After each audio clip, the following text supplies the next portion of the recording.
최순실 게이트로 수세에 몰렸던 박근혜 대통령이 단계적인 국정 복귀에 속도를 내고 있습니다. 야3당은 대통령 퇴진을 위한 공조 체제를 재확인하고 본격적인 장외투쟁에 돌입했습니다. 네, 오늘 이 시간에는 전문가 두 분 모시고 얘기 나눠보겠습니다. 조혜진 전 새누리당 의원과 차재원 부산가톨릭대 교수 나오셨습니다. 어서 오십시오. 예, 어서 오십시오. 네, 안녕하십니까. 네, 박근혜 대통령이 차관 인사를 단행을 했고 또 LCT 비리 수사 지시에 이어서 청와대 신임 참모진 그리고 대사들에게 임명장 주고 또 신임장까지 수여를 하면서 국정 복귀 속도가 상당히 좀 빨라 보이는데 예. 어떻게 보고 계신지 먼저 조 전 의원님부터 말씀해 주시죠. 예, 대통령과 청와대 또 당의 친박 지도부 이런 쪽에서 앞으로 사태에 대한 대응 방향을 대략 이제 가닥을 잡은 것 같습니다. 예. 흔히 하는 말로 하면 이제 뭐 장기전, 예. 또 뭐 진지전 이렇게 이제 시간을 갖고 이 사태에 대응 이제 하는 쪽으로 이제 방향을 잡고 그 첫 단추로 이제 대통령께서 이제 정상 직무를 하는 거 그게 일단은 최상책이다 네. 이렇게 판단을 한 것 같습니다. 예. 그래서 그렇게 함으로써 이번 사태 와중에서 한 몇 주간 완전히 이제 그 무력화됐던 흔들렸던 대통령 지위를 기정사실화하는 것.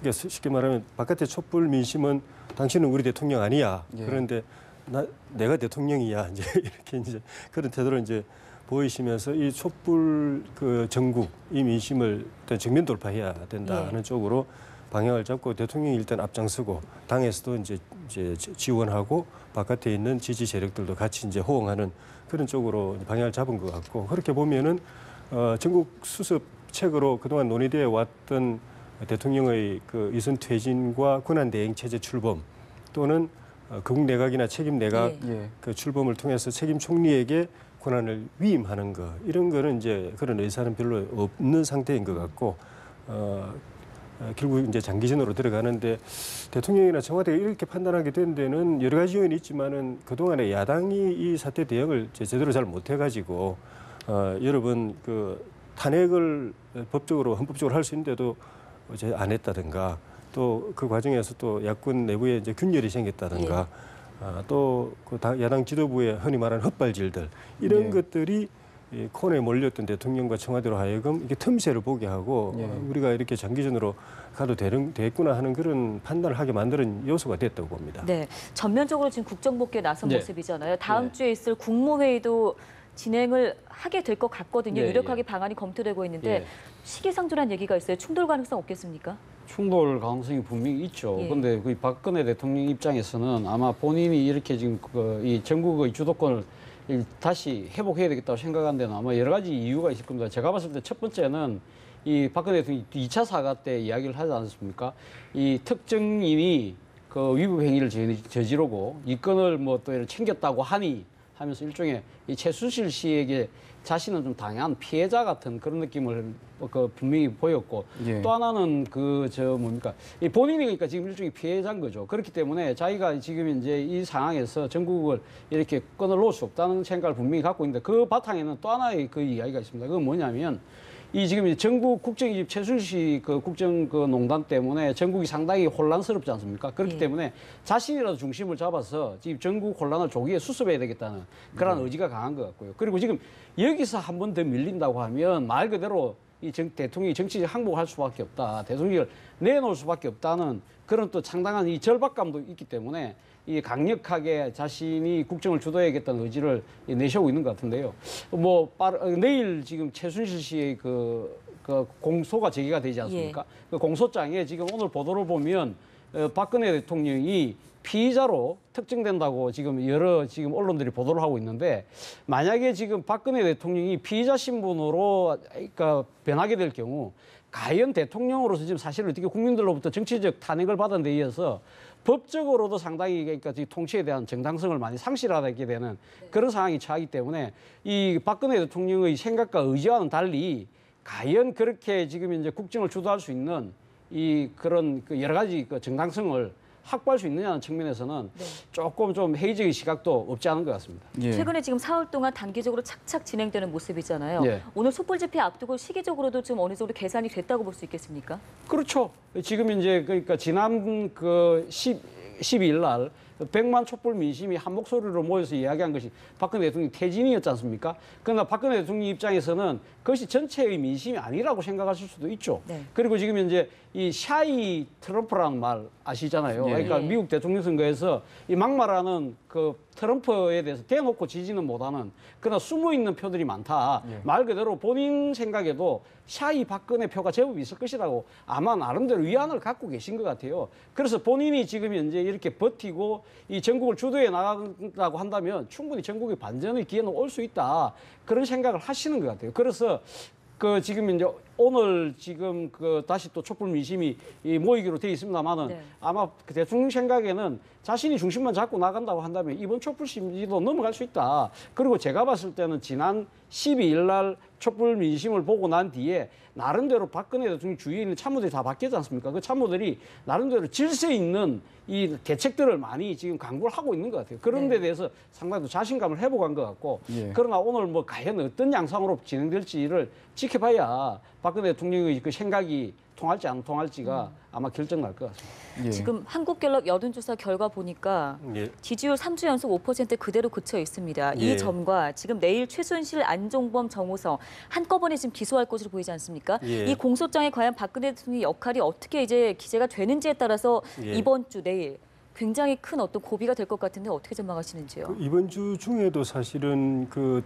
대통령의 사실상의 수사 거부 그리고 어제 발표된 이대 그 입시 비리, 예. 최순실 그 부정 입학 의혹 이거 교육부에서 발표한 거 예. 그리고 좀 약간 해프닝성이 있지만은 뭐 길라임 소동 예. 예. 이런 것들로 인해서 또 민심이 그만큼 이제 악화돼 있어 가지고 여론조사도 보면은 3주째 계속 참 기이하게도 딱 5%가 그대로 유지가 되고 있거든요.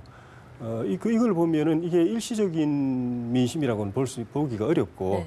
거의 그 민심의 대세가 고착화되어가는 그런 그 상황이 아닌가. 그래서 좀 전에 우리 차정원 교수님 말씀하신 그런 그 시아이 박근혜 내 마음으로는 지지하는데 워낙 흐름이 이렇게 숨어 있는 표심이죠. 예, 워낙 그 흐름이 이렇게 그 도도하니까 예. 나 박근혜 지지한다는 말을 못하는 지지층이 있다라고 청와대가 믿고 이제 그걸 믿고 그걸 이제 끄집어내기 위해서 여러 가지 전략과 또 행보를 보인다라는 그런 이제 분석이 있는데 있다고 있을지 없을지도 사실 몰라요. 5%가 똑같이 3주간 연속된다라는 거는 사실 그 기대하기 어려운데다가 예. 있다고 해도 새누리당 지지율이 지금 15%거든요. 그러니까 5% 말고 나머지 10% 새누리당 지지율 10% 전체가 샤이 박근혜라고 보기는 어려울 거고 맥시멈 한다 하더라도 5% 정도가 지지하는데 말은 못하는 사람들에게 본다면은 많이 잡아야 10%인 거죠. 그것만 하더라도 사실은 통치 행위가 불가능한 상태가 돼 있는 것 같습니다. 예. 네, 한편에 야당도 전국 수습 방안에 대해서 계속해서 논의를 하고 있는데 예. 원래 야3당이 국회 추천 이 총리를 거부를 하다가 예. 다시 이제 국민의당을 중심으로 그 필요성이 제기가 되고 있거든요. 예. 근데 이제 당장 하야나 탄핵이 되게 되면 황교안 총리가 다시 국정을 맡게 된다는 이런 딜레마도 있고요. 그래서 결국에는 국회 총리 카드를 쓰게 될지 이것도 궁금하거든요. 그렇죠. 사실 그 야당 입장에서 상당히 지금 딜레마에 빠져 있는 그런 네. 상황입니다. 사실 지난번 더불어민주당 의원총회에서 한교안 일명 한교안 포비아, 한교안 총리에 대한 공포 뭐 그런 이야기가 나왔다고 그래요. 지금 이제 대통령께서 만약에 자진 하야를 하는데 바로 즉시 하야를 한다든지 아니면 지금 이제 내각이 바뀌지 않은 상태에서 탄핵에 들어갔을 경우는 탄핵이 만약에 국회에서 의결이 되면 이 권한 대행이 지금 총리가 대통령 권한 대행을 하게 되지 않습니까? 그렇게 된다는 경우는 지금 내각이 바뀌지 않은 상태라면 한교안 총리가 계속 할 수밖에 없는데 지금 한교안 총리가 여러 가지 성향상 야당이 지금 이제 용납할 수 있는 인물이 아니다고 하는 것이 야당의 판단이거든요. 예. 그렇기 때문에 지금 대통령이 당장 물러나지 않는다 하더라도 내각은 교체를 시키자. 예. 그런 차원에서 아마 국민의당에서는 그런 이야기를 하는 것 같아요. 하는데 문제는 국민의당 전체의 의견이 아직까지 그렇게 모아진 것도 아닙니다. 사실 이 지금 국민의당의 사실상의 뭐 큰 지분을 갖고 있다고 할 수 있는 안철수 전 대표 같은 경우는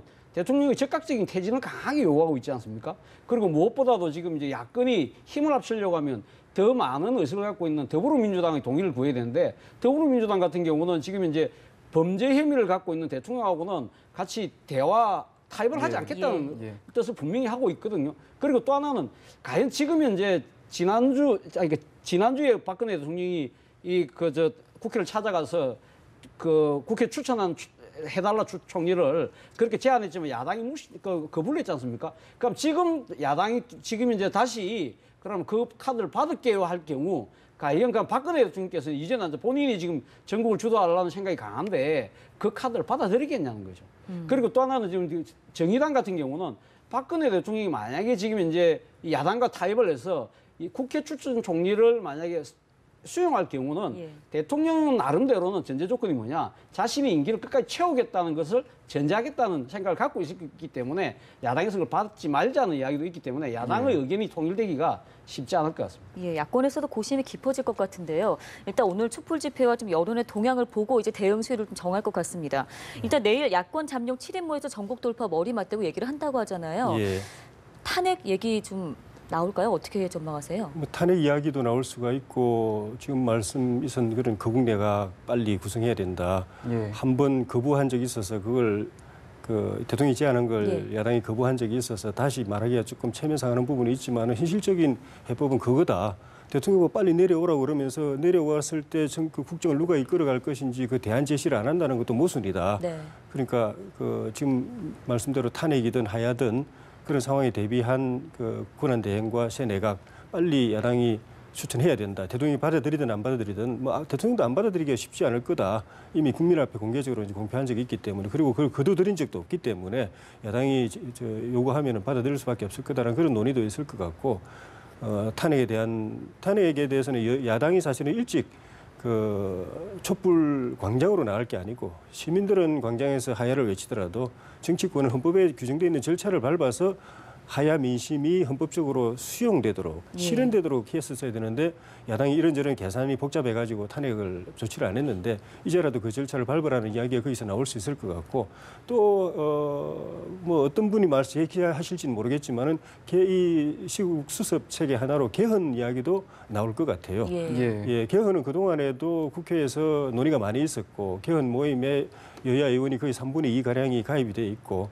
거기다가 개헌에 계속 반대해 오셨던 대통령께서도 지난번에 그 국회 시정연설에서 개헌을 하겠다고 이야기를 하고 그날부로 개헌 반대했던 친박들도 일제히 개헌해야 된다고 나와 있어가지고 개헌 특위가 구성 논의가 되다가 이 사태가 이제 벌어지면서 이제 중단이 된 상태인데 그때 그 논의된 개헌은 이 87년 체제를 종식시키고 2017년 새 체제를 만들자는 거였는데 이 사태 와중에서 새롭게 지금 제기되는 거는 대통령 거취 정리하는 문제로서 개헌이 굉장히 효과적인 유효한 적절한 수단이다라는 논의가 또 다시 나오고 있거든요. 새누리당 내에서 정지석 원내대표가 얘기를 했죠 지금. 그리고 저기 그 국회 사무총장을 맡고 있는 전 그 우윤근 원내대표 같은 분을 비롯해서 또 전직 그 국회의장님들은 대부분 다 이제 찬성하고. 그 국민주권회의에도 그 전직 의장님이 들어오셔가지고 개헌을 촉구하고 있는 상황인데 개헌을 통해서 대통령 임기를 단축시키고 개헌이 빨리 되면 내년 3월이나 4월쯤에 대통령이 명예롭게 퇴진할 수 있는 길이 생기거든요. 그럼 대통령도 탄핵을 당하거나 아니면은 강제로 하야를 끌려 내려오거나 하는 그런 그 비극은 피할 수 있고 하기 때문에 대통령도 끝까지 자기가 임기를 마칠 수 있다는 자신이 없는 상황이면은 개헌을 통해서 합헌적으로 또 명예롭게 퇴진하는 것도 또 친박 그 정치인들도 받아들일 수 있기 때문에 이걸 현실적으로 유효한 수단으로서 지금 논의하자라는 이야기도 야권 주자 모임에서 나올 걸로 봅니다. 네, 개헌을 통해서 대통령의 명분도 살려주면서 이제 탄핵이나 하야 말고 제3의 카드가 또 나왔다 이런 말씀이시죠. 네, 한편에 이 야당 내에서도 굉장히 추미애 대표의 계엄령 발언 정치권 상당히 들썩였거든요. 계속해서 이 막말 논란이 나오고 있는데 야당 대표로서 이 발언 어떻게 보십니까? 저는 뭐 이 추미애 당대표가 지난번에 그 1대1 청와대 영수회담을 제의했다가 철회했지 않습니까? 당론에 부딪혀서 가지고. 그래서 그때는 사실 한 번 또 실수를 했고요. 이번에 또 저는 계엄령 발언도 두 번째의 어떻게 보면 정치적 자책골을 넣은 것이 아닌가 그런 생각입니다. 왜냐하면 이 지금 이제 계엄이라는 부분은 사실 박근혜 대통령이 무리를 해서 할 수도 있죠. 하려고 하면 뭐 할 수도 있는데 문제는 지금 우리나라 헌법에 보면 계엄을 만약에 대통령이 하게 되면 지체 없이 국회에다가 통보를 해야 됩니다. 그럼 국회가 그래서 지금 이제 재적의원 과반수만 의결을 하면 계엄을 철폐하라면 바로 또 철폐해야 돼요. 그렇다고 한다면 계엄 해제, 그러니까 계엄 선포권은 대통령이 갖고 있지만 그러니까 그 계엄 이 해제권은 국회가 갖고 있는 거지 않습니까? 예. 그런데 국회가 지금 여소야대 국민이지 않습니까? 그렇다고 한다면 박근혜 대통령 하고 싶어도 할 수가 없어요. 그런 정치적 무리수를 뚫을 이유가 없지 않습니까?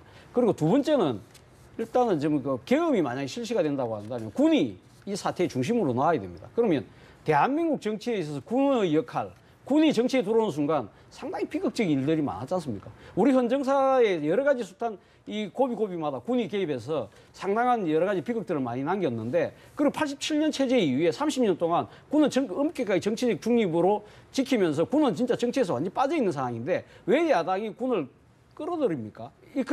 물론 그럴 때 의도로 하신 이야기는 아니지만 충분히 군이 정치적 논란의 한가운데 설 수 있다는 거죠. 이런 부분 잘못된 거고. 세 번째는 이 계엄령 발언 자체가 네. 오늘 있을 그 집회에 박사모하고 충돌해서 그래서 뭐 대통령이 그런 사태가 악화되면 이 지금 계엄령 뭐 이야기를 하는데, 저는 지난 12일 날 우리 국민들이 보여준 100만 민심의 촛불은 정말 평화롭고 얼마나 그 전 세계 언론이 감동할 정도로 상당히 그 우리 지금 그 우리 헌정사, 우리 정치사에 하나의 큰 획을 그은 저는 시위라고 보는데, 예. 대통령이 망가뜨린 대한민국의 민주주의를 100만 민심들이 평화롭게 민주적으로 지금 회복한 아주 좋은 이런 이 결과를 이어가고 있는데 왜 이 상황에서 야당의 대표가 계엄령을 이야기를 합니까? 저는 그런 측면에서는 전혀 부적절한 발언이었다고 생각합니다. 정진석 원내대표도 지금 오늘 집회 앞두고 혹시 이거 판 키우려는 거 아니냐라는 얘기를 했잖아요. 예. 앞서 지금 차 교수님께서 짚어주셨지만 예. 추미애 대표 이런 식의 발언, 예. 출처는 밝히지 않고 지금 예. 함구하고 있거든요. 예. 이게 아니면 말고식일까요? 아니면 뭔가 있어서 말을 못하는 상황일까요? 어떤 태도로 봐야 됩니까? 제가 판단하기에는 무슨 근거 있는 그 출처가 있는 게 아니고 네. 시중에 떠돌아다닙니다. 인터넷에도 SNS도 떠돌아다니는 거 가지고 그냥 소재로 삼아서 말씀하신 것 같아요. 그래서 본인도 그런 계엄령을 대통령이 그 준비하고 있다라는 정보가 있는데라고 해놓고 바로 참 무지막지한 대통령이다. 정보, 소위 말하는 소문이라고 이야기해놓고는 예. 소문이면은 그냥 그걸 끝나야 되는데 소문을 기정사실화 해가지고 네. 참 무지막지한 대통령이다라고 이렇게 나가버렸거든요. 굉장히 무책임한 비약인 거죠. 그러니까 그렇게 말을 하니까 이 촛불 민심을 자극하려고 하루 앞두고 이렇게 무리한 좀 인신공격성 발언을 하는 거 아닌가, 선동적 발언을 하는 거 아닌가 그런 생각이 드는데, 이런 상황을 보면은 제가 이 상황에서 대통령을 도와주는 분들이 누구고 대통령에게 해가 되는 분들이 누군지 이게 헷갈립니다. 거꾸로 됐어요. 그제 있었던 새누리당의 김진태 의원이 촛불은 바람 불면 꺼진다 이런 발언들은 예. 네. 본인은 대통령 도와주려고 하는 발언이 분명할 텐데 거꾸로 민심을 더 악화시켜가지고 대통령도 힘들게 만들고, 거꾸로 어떻게 대통령 흔들어 보려고 하는 이 추미애 대표나 이런 분들의 발언이나 언행은 거꾸로 민심을 격동시켜가지고 대통령이 더 유리하게, 그래서 지금 그동안에 이렇게 뒤로 물러서 있다가 자신감을 가지고 국정 전면에 나오게 만드는 게 이런 것들이거든요. 네. 조 의원님 말씀하신 대로 그 틈을 만들어준 게 바로 이런 부분이라는 거죠. 예, 추미애 대표 같은 경우에도 초기에 얼마나 막말부터 했지 않습니까? 뭐 신정 정치니 이 사태 초기에 이런 의혹이 다 그 검찰 수사에서 드러나기도 전에 초기부터 뭐 신정 정치 이야기하고 막 막말하다가 또 영수회담 대통령이 제의했는데 또 거절했어요. 거부했어요. 그리고 그 총리 추천해달라고 그랬는데 그것도 거부했어요. 그러다 갑자기 본인이 또 대통령한테 영수회담 또 요청을 했어요. 또 직접 1대1로 만나겠다고. 야3당이 만나는 것도 아니고. 예. 그러다가 또 몇 시간, 11시간 만인가 또 취소를 해버렸어요. 그리고 또 이런 또 막말을 막 하고.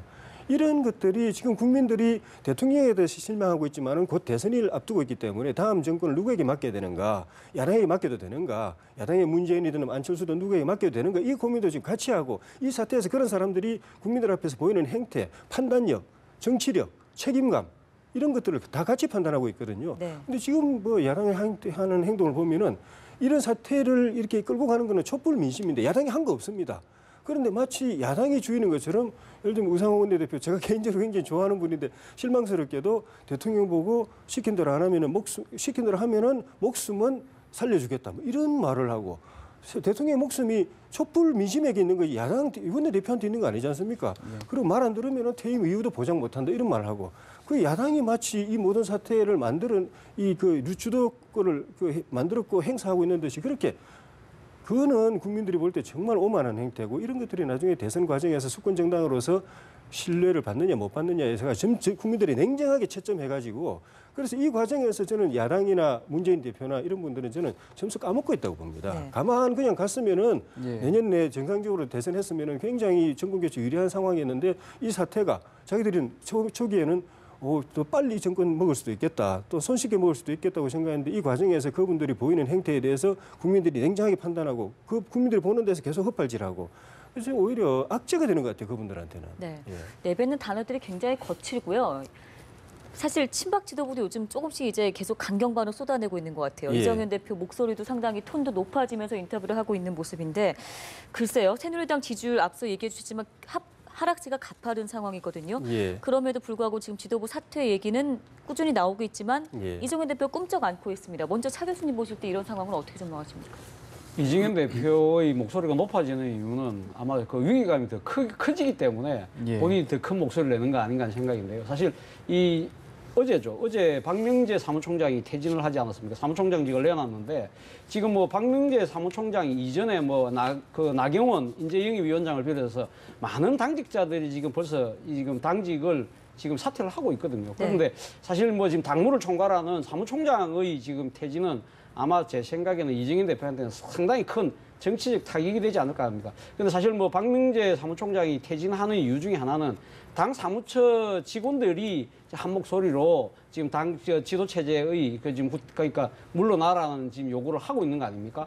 사실 2004년도 한나라당이 차떼기 사건 때문에 천막 당사로 갈 때 그때 당 사무처 의원들이 집단적인 목소리를 내고 이번에 처음입니다. 그만큼 당의 위기가 크다는 거죠. 예. 그리고 무엇보다도 지금 이정현 당 대표는 당 사무처 출신입니다. 예. 당 사무처 직원들 입장에서 보면 우리 사무처 직원이 당 대표가 된 일종의 자신들의 롤 모델이잖아요. 롤 모델을 보고 물러나라는 이야기는 얼마나 가슴 아프겠습니까? 그만큼 그렇게 이야기하는 이유는 사태가 심각하다는 거죠. 그러니까 국민들이 마음속에서 박근혜 대통령도 탄핵을 했지만 지금 이제 여당이 새누리당도 탄핵을 했다. 이 상황에서 우리가 어떤 식으로든 지금 이제 환골탈태를 하지 않으면 다시 태어나지 않으면 우리의 미래는 없다는 것이 지금 그러니까 지금 의원들뿐만 아니라 지금 당 사무처 직원들까지 그렇게 생각하고 있다는 거죠. 네. 그런데 지금 끈끈하게 버티는 사람은 지금 이정현 당대표로 상징되는 지금 강경 친박 지도부만 지금 그렇게 버티고 있는 거죠. 왜 버티느냐? 제가 봤을 때 박근혜 대통령과 정치적 공동 운명체라고 스스로 생각하고 있기 때문에 그렇습니다. 지금 박근혜 대통령이 지금 이제 지지율 5%임에도 불구하고 나름 국정 주도권을 계속 갖고 가겠다는 상황에서 당의 지금 이 뒷받침이 안 된다. 당이 만약에 지금 지도부가 물러나 버리면 말 그대로 박근혜 대통령 정치적 고립무원 상태로 빠져들고 그래서 그러니까 박근혜 대통령이 와르르 무너질 수 있다. 그렇기 때문에 우리가 어떤 식으로도 버텨야 된다. 그런 생각을 갖고 있는 것 같아요. 그래서 지금 아마 누가 뭐라고 그래도 제가 생각해 박근혜 대통령의 입장이 바뀌지 않는 한 저는 당 지도부는 그대로 고수를 할 것 같습니다. 바로 그렇게 된다고 한다면 당의 미래는 사실상 뭐 암울하다고 이야기할 수밖에 없겠죠. 예. 예, 당내 분위기가 참 심상치 않은데요. 또 이런 예. 분위기 속에서 예. 남경필 경기지사가 예. 이정현 대표 사퇴 안 하면 예. 다음 주에 내가 탈당하겠다 이렇게 밝혔거든요. 아마 이 예. 남지사를 중심으로 한 좀 집단 탈당 가능성도 있지 않을까 싶은데 어떻게 보십니까? 쉽지는 않을 것 같아요. 그런 그 생각은 있을 수가 있겠지만은 근데 당에서 지도부가 버티고 있지만은 버티면서 강경한 발언을 쏟아내고 있지만은 그럴수록 더 고립화되고 왜소화되는 그런 또 흐름이 생기고 있거든요. 예. 지금 박명재 총장도 그 사퇴하신 이유가 사무처의 생명 파동에 대한 책임을 지고 한 것도 있지만은 또 다른 측면에서는 본인이 보기에도 이 지도부가 자기가 같이 몸담고 이 사태를 저렇게 강경하게 민심에 입안해가지고 거슬러 가면서 끌고 가는 것이 명분이 없고 본인도 대중정치를 하는 분이고 지역구가 있고 민심의 표를 먹고 사는 사람들인데 민심 들어보면 다 알거든요. 예. 그 지역도 지금 그 포항 박명재 사무총장 지역구가 포항인데 예. 대구 경북 지역이 5%의 지지율이 예. 오히려 저 대전 충청보다 더 떨어집니다. 그 박근혜 대통령이 본거지라고 하는데 그 본인도 알고 있을 것이기 때문에 그래서 이 흐름에 자기는 같이 하고 싶지 않다는 생각. 더구나 지금 이 상황에서 그쪽을 같이 하는 정치권이든 행정부든 다 그 민심으로부터 부역자라는 이거 지금 빨간 딱지가 지금 붙고 있거든요. 예. 그래서 그것도 굉장히 부담스러웠을 거고 더구나 본인이 관리하는 사무처 직원들이 저렇게 할 정도 같으면은 사무처 직원들은 사실 당의 영원한 주인이 사무처 직원들입니다. 국회의원들, 당직자들은 잠시 있다 가는 거지만은 그 사람들은 그게 삶의 터전이고 꿈을 키우는 보금자리고 하기 때문에 이 당이 분당이든 뭐 해체든 이렇게 되면은 당장 본인의 삶의 기반이 무너지고 꿈을 펼칠 수 있는 토대가 없어지는 것이 사무처 직원들이기 때문에 그만큼 책임감도 크고 위기감도 크고 그러면서 직업 정치인들이기 때문에 사태를 보는 눈이 굉장히 정확성이 있습니다. 이 사람들이 이 사태를 보는 눈이 그거거든요. 그러니까 총장도 이건 대세다라고 보고 그렇게 물러났는데 어쨌든 그 당 안에서는 뭐 탈당하자, 뭐 이렇게 나가자 이런 목소리들도 소장파 의원들 중심으로도 네. 있고 뭐 또 당 중진 의원들도 은근히 그런 이야기를 하고 있는데 예. 아직은 당 지도부를 압박하는 차원이지 실제로 나갈 생각은 없는 단계인 것 같고 예. 새누리당은 그런 분당이나 탈당, 당 해체 이런 것이 야당처럼 그렇게 쉽게 결단이 안 되는 그런 보수 정당인데 일단은 비상시국 회의를 중심으로 해가지고 새롭게 거듭난 새누리당의 그 노선과 방향성을 정립을 하고 예. 그걸 통해서 또 시국회의를 통해서 민심 당 지도부가 거꾸로 가고 있는 민심을 또 제대로 대변하고 그걸 거기에 또 함께 뜻을 함께하는 의원들을 이제 규합하고 그래서 당 주도권을 이제 확보해가지고 새누리당 개편 작업, 혁신 작업을 이제 벌이도록 노력을 해보고 그래도 안 되면은 그 명분과 노선과 그 세력을 가지고 혁신 보수 정당, 개혁하는 보수 정당, 정통 보수 정당 재건에 나설 가능성도 저는 있다고 보는데 아직은 그 단계는 아닌 것 같고 남지사도 뭐 이렇게 뭐 지도부 안 물러나면은 뭐 중대 결심하겠다 그러는데 그 개인이 할 수 있는 상황은 아닌 것 같습니다. 혼자 나가봐야 의미도 없고 명분도 없고 힘도 없기 때문에 네. 만약에 한다면은 그런 집단적인 움직임은 가능성이 없지 않다고 봅니다. 네. 어제 교육부 감사 결과 네. 다 발표 들으셨을 텐데요. 특혜 입학 의혹들. 글쎄요, 생각했던 거 이상으로 좀 내용이 많이 발표됐어요. 어떻게 들으셨어요? 그렇죠. 지금 뭐 그 강준만 교수가 있는 이야기를 했습니다. 대한민국에서 계급 투쟁이 가장 치열한 곳이 노동 현장이 아니라 입시 전쟁이라고 그래요. 왜냐하면 네. 대한민국에서 학벌이라는 것 자체가 어떻게 평생을 좌지우지하잖아요. 그래서 지금 성적이 상당히 제대로 안 나오면 뭐 학생들 스스로가 이렇게 상당히 비극적인 그런 결말로 가는 경우도 많은 정도로 사실 입시 문제는 국민들의 이 상당히 그 뭡니까 그런 분노를 자극하는 가장 큰 요소거든요. 사실 이번에 최순실 씨 국정농단에 대해서 국민들이 가장 큰 분노한 여러 가지 이유들이 있지만 그중에 가장 큰 또 하나의 원인이 바로 정유라 씨의 예. 부정특혜 입학인데 어제 교육부가 감사를 해보니까 여러 가지 의혹들이 사실로 드러난 거 아닙니까? 그러니까 지금 뭐 부정특혜 입학에다가 고등 학사 관리까지 뭐 교수가 대리 시험까지 쳐줬다고 그러니까 과제도 예. 대신해주고요. 그렇죠. 예. 그러니까 그런 부분들에 대해서 과연 얼마만한 국민들이 야 이거 지금 그 아무리 이하여대가 우리가 전통의 명문이긴 하지만 이 이하여대가 지금 왜 이렇게 했을까 이런 부분에 대해서 지금 의혹을 그러니까 지울 수가 없는 상황이지 않습니까? 그래서 예. 어제 교육부는 정유라 씨의 입학 자체가 부정특혜 입학이었다는 것까지는 밝혔는데 문제는 그렇다고 한다면 왜 이하여대가 정유라 씨에게 이런 특혜를 베풀었느냐 그 부분에 대해서는 발표를 지금 못했거든요. 윗선 여부가 밝혀지지가 않았어요. 그렇죠. 그러니까 예. 그렇기 때문에 지금 현재 그런 여러 가지 왜 이하여대가 지금 최순실 씨 딸에게 이렇게 특혜를 베푸느냐 부분에 대해서 두 가지 이야기가 나올 수 있죠. 지금 여러 가지 최순실 씨 국정농단에서 보듯이 최순실 씨가 청와대에 부탁하고 청와대가 교육부를 부탁하고 교육부가 이하여대에 압력을 넣었을 가능성. 또 하나는 뭡니까? 최순실 씨가 이 우병우 전 민정수석의 청와대 입성을 도와주고 우병우 민정수석의 장모가 나름대로 이하여대에 또 큰 기부를 했다고 그러지 않습니까? 그런 고리들, 이런 부분들이 과연 어떤 지금 두 가지 가능성 중에 어느 가능성인지 모르겠지만 아니면 두 개가 복합적이든 어쨌든 간에 지금 이제 검찰 수사든 아니면 이게 특검 수사든 이 지금 위선 그 고리를 밝혀내는 것도 아주 중요한 하나의 과제가 아닌가 하는 생각입니다. 네. 예. 자, 이제 마지막 질문을 드리겠습니다. 예. 지난 주말에 이어서 오늘 저녁에 이제 4차 촛불 집회가 열리는데요. 예. 보수단체 맞불 집회가 예고돼 있어서 예. 마찰이 생기지 않을까 우려가 되는데 만약에 마찰이 생기면 파장이 크지 않을까 싶거든요. 그런 염려를 안 할 수는 없지만은 일단은 그 집회 참가자 규모 면에서 너무나 현격하게 차이가 나기 때문에 예. 몇십만 단위하고 지난번에 그쪽 집회는 뭐 몇천 명이 모였다고 하니까 예. 여기서 이제 비교가 안 되고 그게 집단적으로 충돌할 만한 그런 이제 상대는 안 되는 것 같은데 소규모 충돌이라도 그게 이제 국민들에게 그 염려를 끼치고 또 실망하게 하는 그런 부분이 네. 있을까 또 염려는 되는데 지난 집회 그전의 집회 또 오늘 집회까지 전체적으로 그 시민들 스스로가 평화 집회 기조를 끌고 가야 된다. 절대 과격 행동하면 안 된다.